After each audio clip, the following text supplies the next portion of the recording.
ចិញ្ចៀននេះធ្វើអំពីត្បូងមរកតធម្មជាតិជាត្បូងមរកតមកពីអាហ្វ្រិកខាងត្បូង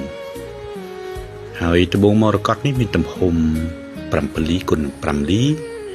ហើយមានរាងជាដំណក់ទឹកហើយដែលភាសាអង់គ្លេសហៅឈ្មោះថាជា Pure Emerald ហើយវាមានទម្រង់ជា Halo ពី Halo នេះគឺចង់មានន័យថាគឺជាត្បូងដែលមានឡោមត្បូងទូចៗដើម្បីបង្កើនសោភ័ណភាពនិងភាពចែងចាំងរបស់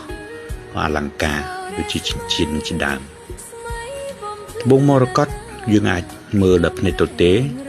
បើសិនជាត្បូងធម្មជាតិគឺយើងអាចគ្រាន់តែលើកឡើងឲ្យត្រូវពន្លឺយើងនឹងឃើញសារាយខ្មែរយើងហៅថាសារាយហើយសារាយនោះវាយើងកយគុណទៅវាមានលក្ខណៈដូចជាមានអារម្មណ៍ថាជាសត្វតាំងគឺជាសួនច្បារ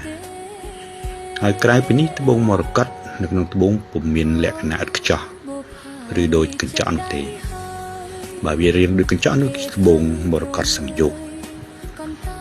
ត្បូងមរកតដែលថ្លៃជាងគេគឺត្បូងមរកតដែលមានពណ៌បៃតងតែម្ដងហើយអាចបែកខៀវតិចបើបែកខៀវខ្លាំង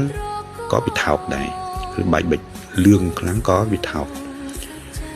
ហើយបើវារាងស្រអាប់គឺជាត្បូងមរកតដែលមានតម្លៃជាមធ្យមទេត្បូងមរកតមិនមានកម្រិតរឹងទេមិនអាចពាក់ដូចជា